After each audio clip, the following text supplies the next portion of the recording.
여러분, 오늘은 조금 특별한 이야기로 시작하려고 합니다.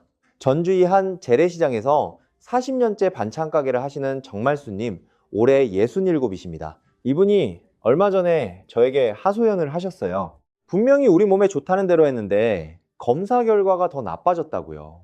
대체 무슨 일이 있었던 걸까요? 사연은 이렇습니다. 한 1년쯤 전이었어요. 정말수님이 인터넷에서 이런 말을 접하셨습니다. 식용유는 우리 몸에 나쁘다. 옛날처럼 돼지기름을 써야 진짜 건강하다. 그 말을 굳게 믿고 그날부터 집에 있던 식용유를 전부 치우셨습니다. 볶음도 조림도 부침도 직접 끓인 돼지기름 하나로만 하셨어요. 식사량을 늘린 것도 아니었습니다. 예전과 똑같이 드셨어요. 그런데 6달 뒤 동네 병원에서 정기검사를 받으셨는데요. 나쁜 콜레스테롤 수치가 오히려 훌쩍 올라가 있었습니다. 정말수님은 얼떨떨 하셨어요. 기름을 더 먹은 것도 아닌데 왜 이러냐고 저에게 몇 번이나 물으셨습니다. 자, 여기서 이상하지 않으신가요?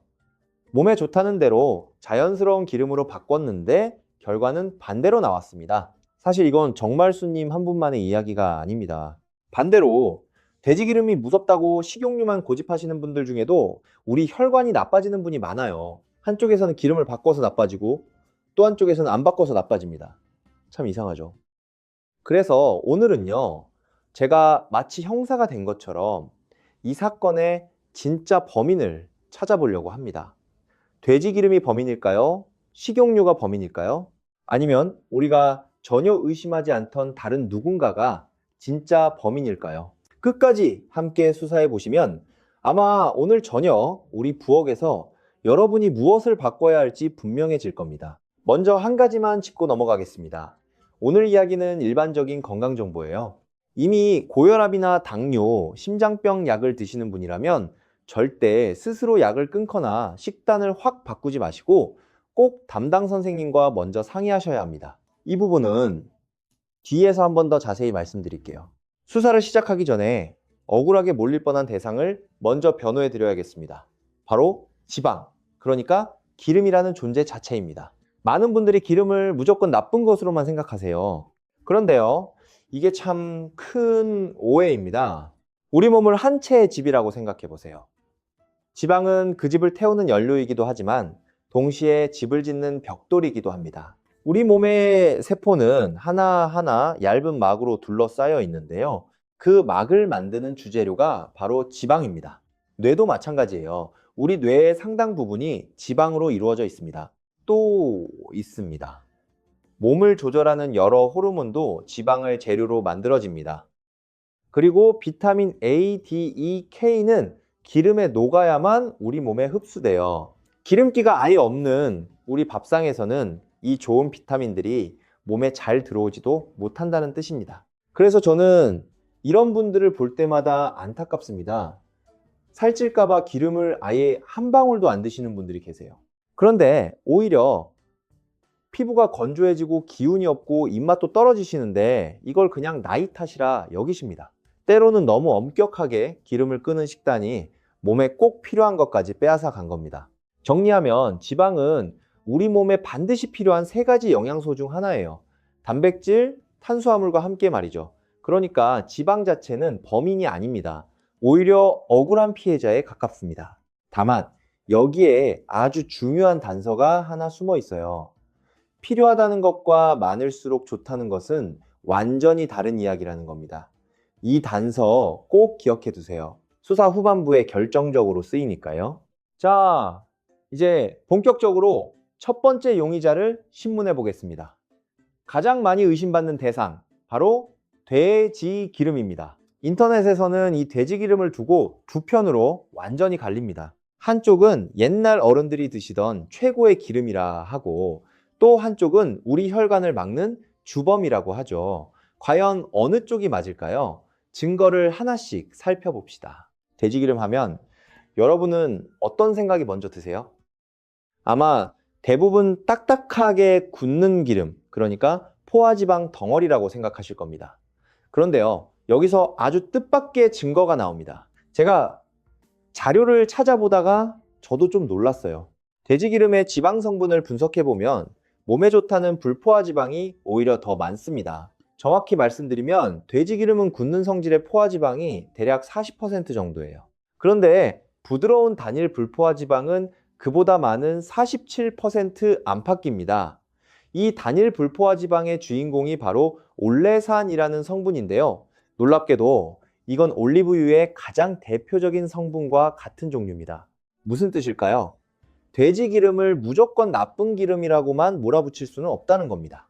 오히려 성분만 놓고 보면 우리가 건강식으로 떠받드는 올리브유와 겹치는 부분이 상당히 많아요. 그러니 돼지 기름이 곧 독약이라는 말은 조금 과장된 이야기입니다. 물론 돼지 기름을 완전히 무죄로 풀어줄 수는 없습니다.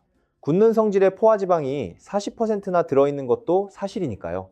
그리고 이 포화지방을 아주 오랫동안 아주 많이 드시면 어떤 분들에게는 나쁜 콜레스테롤이 올라갈 수 있습니다. 이건 분명한 사실이에요. 그럼 얼마나 조심해야 할까요? 여기서 국제적인 기준을 하나 보여드릴게요. 세계보건기구가 2023년에 새로 발표한 권고입니다. 이게 중요한데요. 예전 기준을 새 자료로 갈아엎은 최신 내용이에요. 핵심은 이렇습니다. 하루에 먹는 전체 열량 중에서 굳는 포화지방은 10%보다 적게 드시라는 겁니다. 그리고 그 자리를 부드러운 불포화지방으로 바꾸라고 권합니다. 미국 심장협회는 여기서 조금 더 엄격해요. 심장 건강을 지키려는 분이라면 포화지방을 전체 열량의 6% 아래로 낮추라고 합니다. 이걸 대략 그램으로 바꾸면 하루 13g 정도예요. 생각보다 적죠. 그러니까 돼지기름의 진짜 문제는 돼지기름이라는 이름이 아니라 얼마나 많이, 얼마나 오래 쓰느냐에 있습니다. 자, 첫 번째 용의자 신문 결과를 정리해 보겠습니다. 돼지기름은 우리가 생각한 것만큼 흉악한 범인이 아니었어요. 오히려 억울하게 몰린 부분이 많았습니다. 다만 완전히 결백하지도 않습니다. 양을 지키지 않고 지나치게 많이 쓰면 그때는 공범 정도의 역할은 할 수 있어요. 자, 그러면 반대편에 서 있는 두 번째 용의자를 불러봐야겠죠. 바로 그동안 착한 편으로만 여겨졌던 식물성 기름입니다. 식물성 기름은 그동안 아주 착한 이미지였습니다. 혈관에 좋다, 콜레스테롤이 없다, 그런 말을 많이 들으셨을 거예요. 그래서 많은 분들이 이렇게 생각하십니다.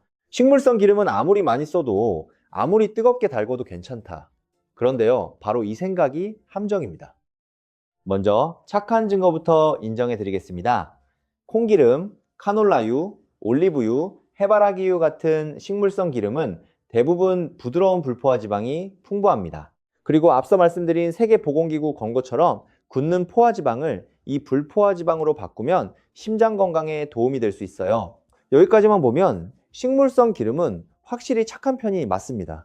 그런데 수사에는 늘 반전이 있죠. 식물성 기름에는 아주 치명적인 약점이 하나 있습니다. 바로 열에 약하다는 겁니다. 부드러운 불포화지방일수록 구조가 예민해서 높은 온도에서 오래 가열하면 쉽게 변합니다. 이걸 산화라고 하는데요. 쉽게 말하면 기름이 늙고 상해버리는 과정이에요. 그러니까 똑같은 식물성 기름이라도 어떻게 다루느냐에 따라 착한 기름이 될 수도 나쁜 기름이 될 수도 있습니다. 갓단 신선한 기름은 착합니다. 하지만 몇 번이나 다시 튀긴 기름, 연기가 날 때까지 달군 기름은 이미 다른 물질로 변해버려요. 이해되시죠? 여기서 미리 귀띔을 하나 드리면요. 사람들이 건강하다고 믿는 식물성 기름도 잘못 다루면 오히려 돼지 기름보다 더 위험해질 수 있습니다. 이건 뒤에서 아주 자세히 다루겠습니다. 식물성 기름 역시 우리가 믿었던 것처럼 완벽하게 결백하지는 않았습니다. 착한 편인 건 맞지만 잘못 다루면 언제든 공범으로 돌변해요. 그런데 여러분, 이상하지 않으세요? 돼지 기름도 반쯤 억울하고 식물성 기름도 반쯤 억울합니다. 둘 다 완벽한 범인이 아니에요. 그렇다면 정말수님의 콜레스테롤을 올린 진짜 범인은 대체 누구일까요? 바로 이 지점이 오늘 수사의 결정적인 순간입니다. 제가 오랫동안 이 문제를 파고들면서 깨달은 게 하나 있어요. 우리는 지금까지 질문을 잘못하고 있었습니다. 돼지 기름이냐, 식물성 기름이냐. 이건 사실 헛다리였어요. 진짜 범인은 어떤 기름이냐가 아니라 전혀 다른 곳에 숨어 있었습니다. 그것도 한 명이 아니라 셋이나 됩니다. 첫 번째 진짜 범인은 총량입니다. 그러니까 하루에 먹는 전체 지방의 양이에요. 두 번째 진짜 범인은 조리 방식입니다. 기름을 얼마나 뜨겁게, 얼마나 여러 번 다루느냐죠. 세 번째 진짜 범위는 균형의 부재입니다. 채소와 생선, 운동이 빠진 우리 식탁이에요. 자, 지금부터 이 세 범인을 하나씩 잡으러 가보겠습니다. 이 셋만 잡으면 사건은 해결됩니다. 먼저 이 범인들이 우리 몸속에서 실제로 무슨 짓을 하는지 그 수법부터 파헤쳐 보겠습니다. 조금 어려울 수 있는데요. 최대한 쉽게 풀어드릴게요. 우리 몸의 혈관을 집안의 수도관이라고 생각해 보세요. 피는 그 관을 흐르는 물이고요. 기름은 그 물에 실려 온몸으로 배달되는 화물입니다. 양이 적당하면 아무 문제가 없어요. 그런데 여기서 아까 그 상한 기름, 그러니까 산화된 기름이 문제를 일으킵니다. 기름을 높은 온도에서 반복해서 가열하면 기름 속에서 유해한 물질들이 생겨납니다. 전문 용어로는 알데하이드나 과산화 지질이라고 부르는데요. 이름은 어려우니 그냥 기름이 상하면서 나오는 독성 찌꺼기라고 생각하시면 됩니다. 이 찌꺼기가 몸에 들어오면 우리 혈관벽에 염증을 일으켜요. 마치 수도관 안쪽에 녹이 슬기 시작하는 것과 비슷합니다. 실제로 동물 실험 자료들을 보면 여러 번 데운 기름을 오래 먹인 경우 혈압이 올라가고 우리 혈관벽에 염증 신호가 늘어나며 나쁜 콜레스테롤과 전체 콜레스테롤이 높아지는 것으로 나타났습니다.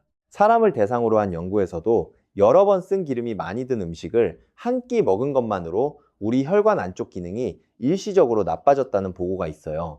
여기서 콜레스테롤에 대한 오해를 하나 풀어드리겠습니다. 많은 분들이 콜레스테롤 숫자만 걱정하시는데요. 사실 더 중요한 건 그 콜레스테롤이 산화됐느냐 아니냐입니다. 상한 기름에서 나온 독성 물질은 우리 몸에 나쁜 콜레스테롤을 산화시킵니다. 그리고 바로 이 산화된 콜레스테롤이 우리 혈관벽에 착 달라붙어 딱딱한 찌꺼기, 그러니까 동맥경화의 씨앗이 됩니다. 그러니까 기름 그 자체보다 산화된 기름이 훨씬 더 무섭습니다. 이게 총량과 조리 방식이라는 두 범인이 손을 잡고 벌이는 수법이에요. 더 무서운 건 이 과정이 우리 몸속에서 아주 조용히 진행된다는 겁니다. 오늘 좀 짜게 먹었다고 내일 바로 아픈 게 아니듯이 혈관도 몇 년에 걸쳐 서서히 좁아집니다. 그러다 어느 날 갑자기 가슴 통증이나 뇌졸중으로 나타나서야 많은 분들이 뒤늦게 깨닫습니다. 그래서 저는 늘 강조드려요. 증상이 없다고 안심하지 마시라고요. 자, 범인의 수법까지 다 파악했습니다. 그렇다면 이제 남은 건 하나죠. 이 범인들을 실제 우리 부엌에서 어떻게 잡을 것인가? 지금부터가 오늘 수사의 진짜 알맹이입니다. 집에서 오늘 저녁부터 바로 쓰실 수 있는 아주 구체적인 방법들이니까 꼭 집중해서 들어주세요. 첫 번째로 잡을 범인은 조리 방식입니다. 그 중에서도 너무 뜨겁게 그리고 여러 번 다시 쓰는 습관이에요. 여기서 여러분께 아주 유용한 기준 하나를 알려드리겠습니다. 바로 발연점이라는 개념입니다. 발연점은 기름이 연기를 내기 시작하는 온도예요. 이 온도를 넘어가면 기름이 상하면서 아까 그 독성 찌꺼기가 마구 생겨납니다. 심하면 아크롤레인 같은 자극성 물질까지 나와요. 그런데요, 이 발연점이 기름마다 완전히 다릅니다. 이걸 모르고 아무 기름이나 아무 요리에 쓰다 보면 좋은 기름도 나쁜 기름으로 만들어 버려요. 그래서 오늘은 우리 부엌에서 자주 쓰는 기름들을 온도에 따라 나눠서 정리해 드리겠습니다. 이 표 하나만 기억하셔도 큰 도움이 되실 거예요. 먼저 열에 아주 약한 기름들이 있습니다. 들기름과 참기름, 그리고 엑스트라 버진 올리브유예요. 이 기름들은 대략 170도에서 190도만 넘어도 상하기 시작합니다. 그러니까 이 기름들은 불에 올려 볶거나 튀기시면 안 돼요. 나물을 무칠 때 다 된 요리에 마지막에 살짝 두를 때, 그럴 때만 쓰셔야 진짜 효과를 봅니다. 특히 들기름은 제가 꼭 따로 말씀드리고 싶어요. 들기름은 정말 귀한 기름입니다. 우리 몸에 좋은 오메가3 지방산이 식물성 기름 중에서도 손꼽히게 많아요. 대략 54에서 64%나 됩니다. 이 오메가3은 혈관 건강에 아주 좋은 성분이에요. 그런데요, 바로 그렇게 좋은 성분이기 때문에 열에는 더 약합니다. 쉽게 상해요. 그래서 이렇게 하세요. 들기름은 절대 불 위에서 오래 가열하지 마세요. 나물 무침이나 비빔밥, 다 끓인 국의 마지막에 한 숟갈, 이렇게만 드시는 게 가장 좋습니다.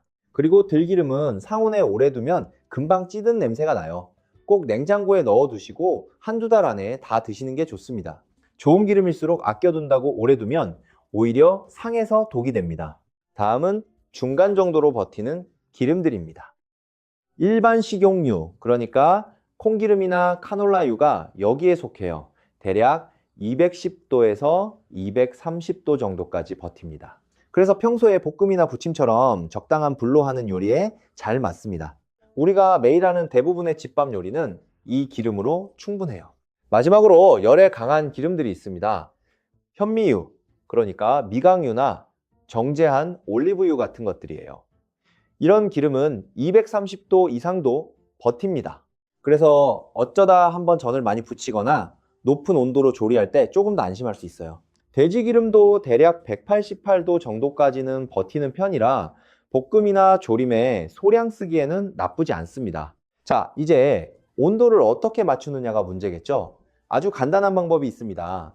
기름에서 연기가 피어오르기 전에 재료를 넣으세요.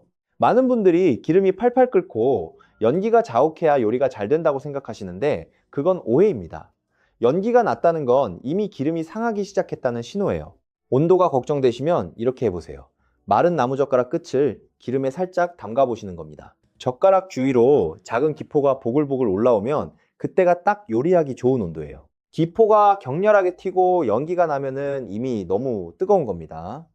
이 방법 오늘 저녁에 바로 한번 해보세요. 그리고 조리 방식 범인을 잡는데 가장 중요한 것 하나. 제발 기름을 여러 번 재사용하지 마세요. 아침에 생선 튀긴 기름을 점심에 다시 채소 볶는 데 쓰고 저녁에 또 쓰고 이거 정말 많은 분들이 아깝다고 하십니다. 마음은 이해해요. 그런데 앞에서 봤듯이 다시 데운 기름은 독성 찌꺼기가 계속 쌓입니다. 아까운 건 그 기름이 아니라 그걸로 상하는 우리 혈관입니다. 기름이 이렇게 변하면 미련 없이 버리세요. 색이 진한 갈색이나 검은색으로 변했을 때, 탄내나 쩐 냄새가 날 때, 재료를 넣지도 않았는데 거품이 많이 생길 때, 기름이 끈적하고 걸쭉해졌을 때, 이 네 가지 중 하나라도 보이면 그 기름은 이미 수명을 다한 겁니다. 돼지기름을 직접 끓여 쓰시는 분이라면 한 가지 더요. 색이 진해지도록 바싹 태우지 마시고 노릇하게 맑을 때 불을 끄세요. 그리고 뜨거운 기름을 바로 플라스틱 통에 붓지 마세요. 원치 않는 물질이 녹아 나올 수 있습니다. 조금 식힌 뒤 유리병에 담아 냉장 보관하면서 2, 3주 안에 드시는 게 안전합니다.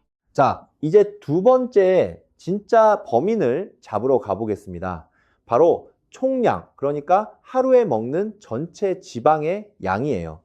사실 이 범인이 어쩌면 가장 교활합니다. 왜냐면 우리 부엌의 기름병 뒤에 숨어 있지 않고 전혀 엉뚱한 곳에 숨어 있거든요. 이걸 잡으려면 먼저 우리만의 지방 예산을 정해야 합니다. 무슨 말이냐면요. 하루에 쓸 수 있는 기름의 한도를 정해두자는 겁니다. 가계부 쓰듯이 말이죠. 기름은 1g에 9칼로리로 같은 무게의 밥이나 고기보다 열량이 2배가 넘습니다. 그래서 조금만 방심해도 금방 넘칩니다.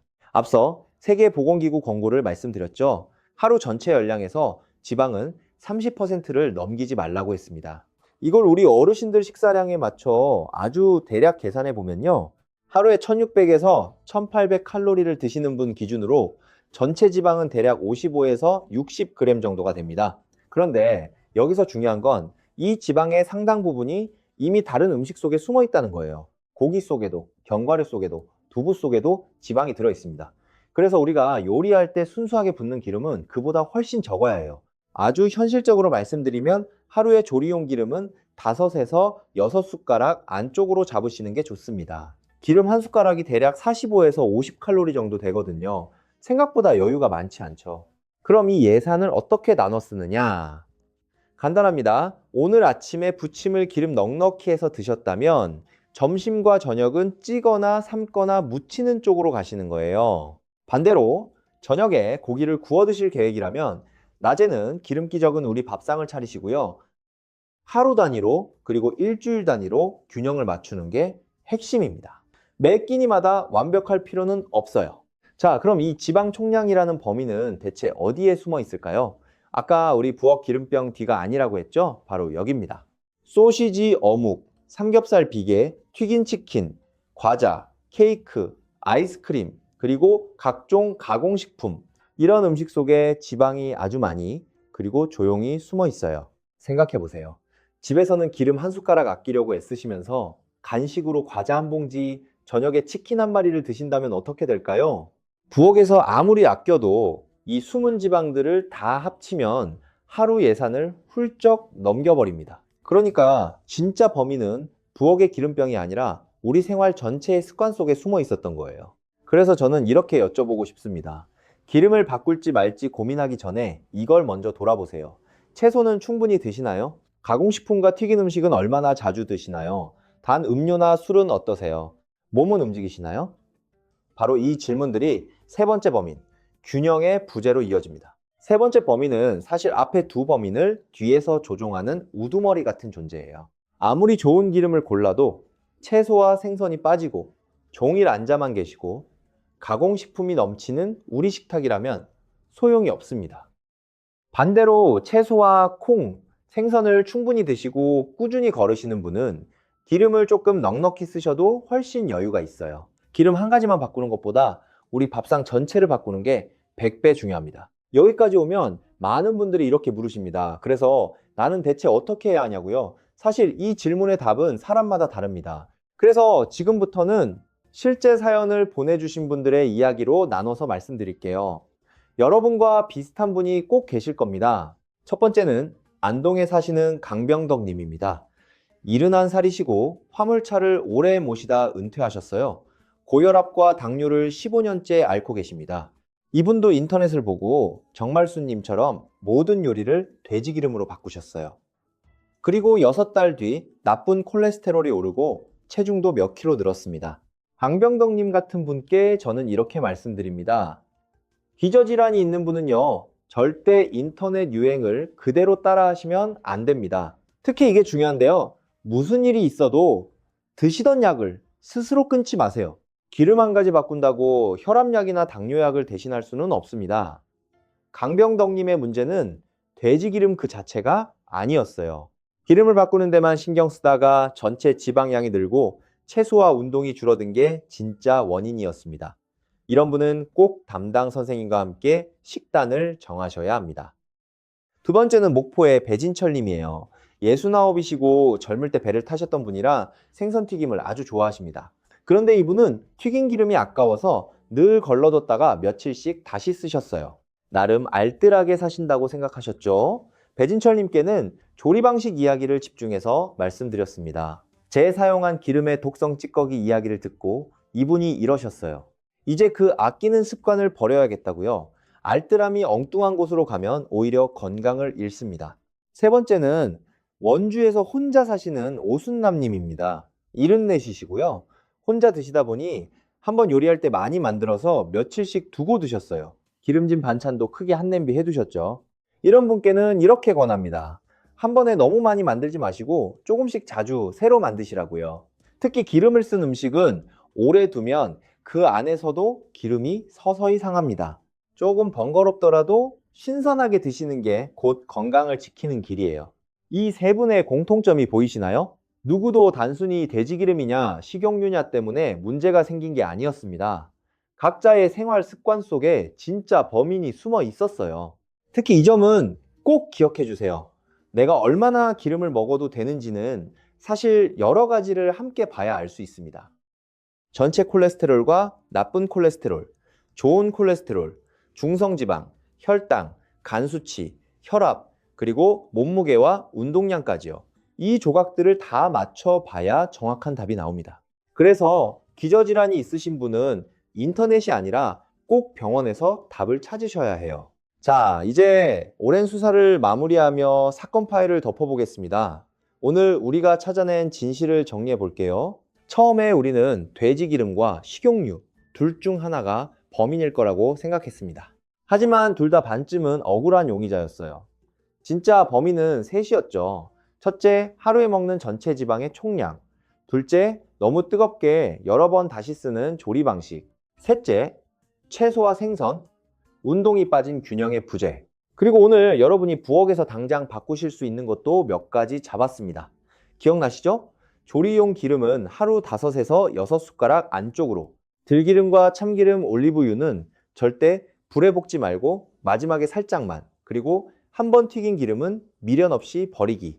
이 세 가지만 오늘부터 지키셔도 여러분의 혈관은 분명히 달라지기 시작할 겁니다. 그럼 처음에 정말수님은 어떻게 됐을까요? 정말수님은요, 돼지 기름을 완전히 버리지 않으셨어요. 조림에는 소량만 쓰시고, 나물에는 들기름을 마지막에 두르시고, 볶음에는 식용유를 적당히 쓰십니다. 튀김 기름은 2번 넘게 쓰지 않으세요. 그리고 반찬 가게 손님들께도 이 이야기를 나눠주신다고 해요. 기름 하나에 매달리는 대신 밥상 전체의 균형을 보기 시작하신 겁니다. 혹시 오늘 이 이야기를 들으시면서 내 이야기 같다 싶으셨다면요, 너무 자책하지 마세요. 그동안 몰랐던 건 여러분 잘못이 아닙니다. 워낙 많은 정보가 서로 반대로 떠들고 있으니까요. 중요한 건 지금 알았다는 거예요. 오늘부터 조금씩 바꾸시면 됩니다. 늦지 않았습니다. 그리고 혹시 우리 집에도 콜레스테롤 약이나 혈압약을 드시는 분이 계신다면 오늘 이 이야기를 꼭 나눠주세요. 특히 인터넷 유행만 믿고 식단을 확 바꾸려는 가족이 있다면 잠깐 말려주시고 함께 이 내용을 살펴봐 주시면 좋겠습니다. 작은 대화 하나가 소중한 가족의 혈관을 지킬 수 있습니다. 오늘 우리가 함께 찾아낸 이 진실이 여러분의 저녁 밥상에서 조용히 힘을 발휘하길 바랍니다. 기름 한 방울에 겁먹지도 방심하지도 마시고요. 오늘 하루도 균형 잡힌 따뜻한 한 끼로 우리 몸도 마음도 든든하게 채우시길 바랍니다. 그리고 기저질환이 있으신 분은 다시 한번 말씀드리지만 꼭 담당 선생님과 상의하신 뒤에 실천해 주세요. 다음에는 우리 몸을 지키는 또 다른 이야기로 이 자리에서 다시 마주 앉겠습니다.